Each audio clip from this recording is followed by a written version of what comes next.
It was just a few days before the wedding that I found out the condo, the one prepared to be our home after we got married, was actually in my sister-in-law's name. In secret, I initiated the legal process to pull back the money I had contributed to the purchase of the place and cancelled the wedding, much to the shock of my fiancé's entire family. Drop a comment and let me know where you're listening from and what time it is for you right now.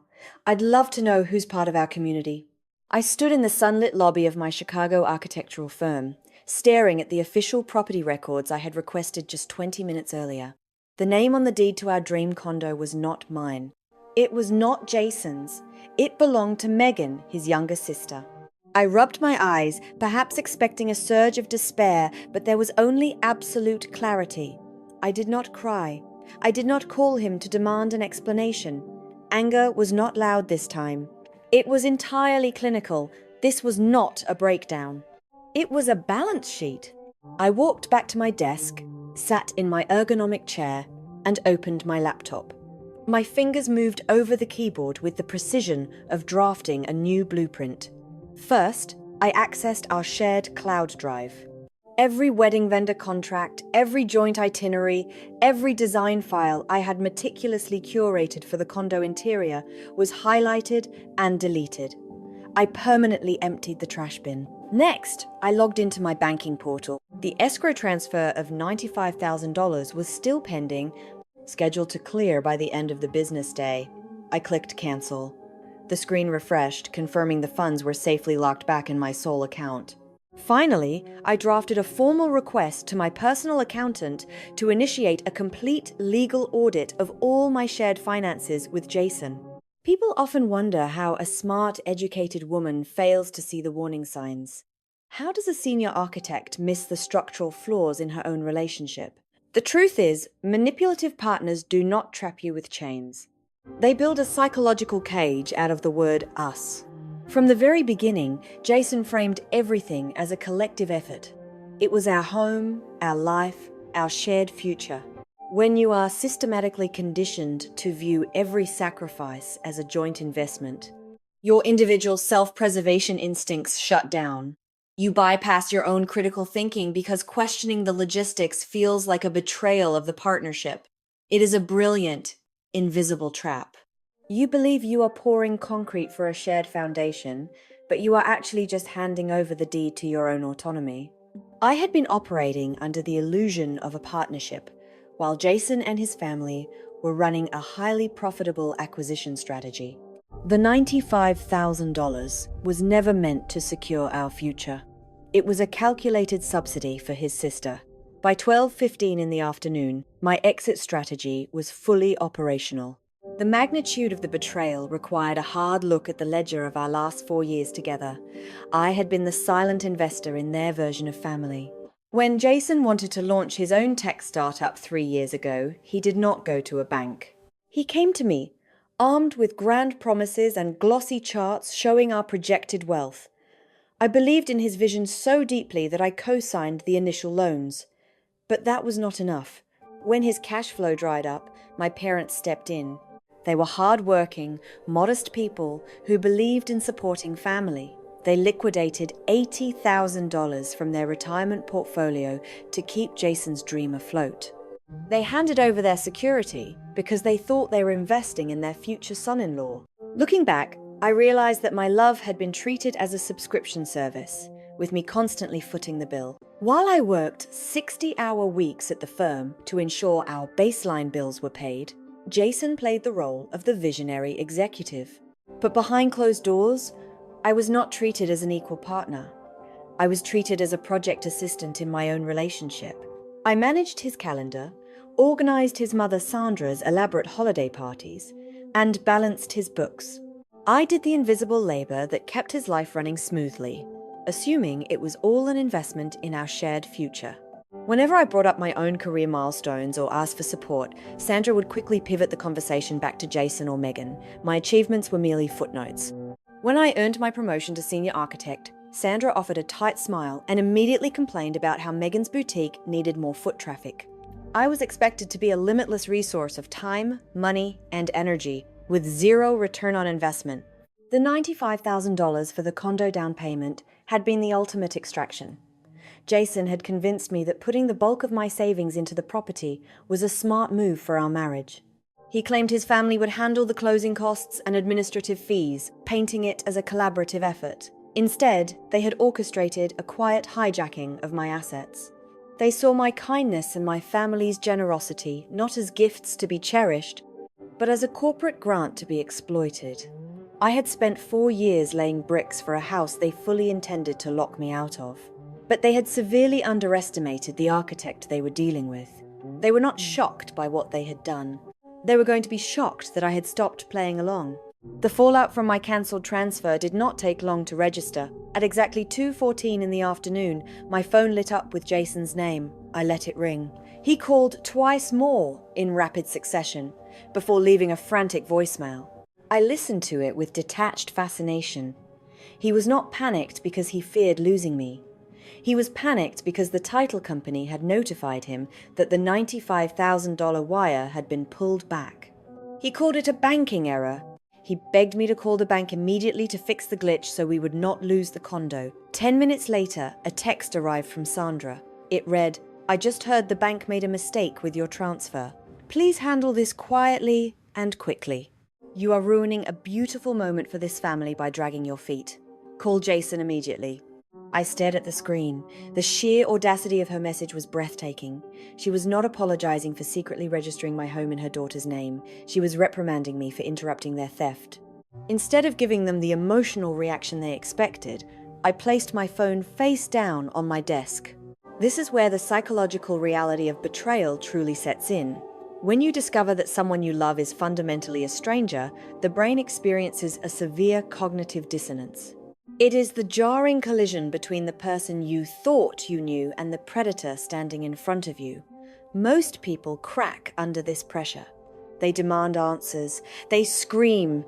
They try to force the predator back into the mask of the loving partner. But fighting cognitive dissonance with emotion is exactly what manipulators rely on to maintain control. They want you to react so they can label you as hysterical or unreasonable. I recognized this double life for what it was, and my psychological defense mechanism kicked in immediately. My icy silence was not weakness. It was a fortified wall. By refusing to engage in their manufactured crisis, I denied them the emotional supply they craved. I watched the text messages roll in, each one more desperate and accusatory than the last. Jason shifted from worried fiancé to angry manager, accusing me of sabotaging our future. Sandra took to social media, posting vague statuses about how some people lack loyalty and forget what family means. They were doubling down on the gaslighting, attempting to twist the narrative so I would feel guilty enough to wire the money back. They expected me to cave under the pressure of family harmony, but my silence was absolute. I was not going to negotiate with thieves. I was gathering my data, securing my perimeter, and preparing to strike where it would actually hurt. The next morning, I did not go to wedding dress fittings or venue walkthroughs. The next morning, I officially filed for a personal day at the firm, prioritizing this legal crisis over the final wedding preparations. I walked into the sleek downtown office of a high-powered contract attorney named Marcus. I had gathered every bank statement, every wire transfer receipt, and every email thread detailing my financial contributions to Jason's life and the condo. I laid the documents on the polished conference table. This was no longer a matter of a broken engagement. It was a matter of asset recovery. Marcus reviewed the paperwork with clinical efficiency. Together, we drafted a formal notice of intent. The terms were non-negotiable. The $95,000 for the condo, plus the $80,000 my parents had loaned for the startup, were legally classified as loans, not gifts. Since the property title was solely in Megan's name and no marital legal protections applied, the funds had to be returned within 48 hours. Failure to comply would result in immediate litigation for fraud and civil theft. Marcus explained that by using my funds to secure a commercial loan under Megan's name, they had technically committed bank fraud. If the bank discovered the source of the down payment was misrepresented, it would trigger an immediate audit, voiding their loan and exposing them to federal criminal charges. During that meeting, Marcus outlined a harsh reality that fundamentally shifted my perspective on wealth and relationships. We discussed the financial anatomy of control. In modern relationships, mixing assets before marriage without a legally binding contract is not a sign of trust. It is a strategic death trap. Manipulators routinely use the concept of family harmony as a weapon to bypass legal scrutiny. They convince you that demanding your name on a deed or requiring a promissory note is unromantic or cynical. But the reality is that the financial structure of a relationship is just as critical as its emotional foundation. When you co-sign a loan or subsidize an asset without securing your legal equity, you are essentially granting someone unilateral control over your survival. You become an unsecured creditor in the business of their life. Sandra and Jason had weaponized the romance of a wedding to execute a hostile financial takeover. They relied on the assumption that a bride in love would never demand an audit. As Marcus finalized the demand letter, he warned me that people who steal under the guise of family are the most dangerous kind of predators. When confronted with legal accountability, they do not apologize. They lash out. I authorized Marcus to send the notice via certified courier to Jason's office and Sandra's home. The transition was complete. I had officially shifted from a hurt fiancé to a highly organized legal adversary. The battle was no longer being fought in the messy arena of family drama. It had been escalated to the cold, unforgiving jurisdiction of the law. I walked out of Marcus's office feeling invincible. By Thursday afternoon, the situation escalated from a civil dispute into a full-blown criminal liability. Marcus called me while I was reviewing blueprints at the firm. His voice was unusually tight. He had dug deeper into the property records and pulled the commercial filings linked to Megan's name. What he found was the kill shot that eradicated any lingering shred of doubt I had about my retaliation. The condo was not just registered in Megan's name to keep it out of my hands. It had already been leveraged. Jason and Megan had used the newly acquired property as collateral to secure a massive commercial loan for Megan's failing tech startup. They had bypassed traditional seasoning requirements through a predatory private lender, betting that I would be too blinded by the marriage to ever investigate the property's financial structure. The dream apartment I thought I was moving into was essentially a legal minefield, propping up a bankrupt business. Jason and his mother had orchestrated the entire scheme to extract my $95,000 down payment to cover the cash required for closing, knowing full well the property would immediately be encumbered by Megan's corporate debt. They were attempting to use my life savings to keep her sinking ship afloat while maintaining the equity and the title strictly within their bloodline. If the startup folded, the bank would seize the condo, and my money would be wiped out instantly, leaving me with absolutely no legal recourse. This was no longer just about greedy in-laws or an ungrateful fiancé. This was calculated financial fraud. They were defrauding the commercial lender by misrepresenting the source of the down payment, and they were defrauding me by masking a corporate bailout as a romantic milestone. The power dynamic inverted the second Marcus explained the implications.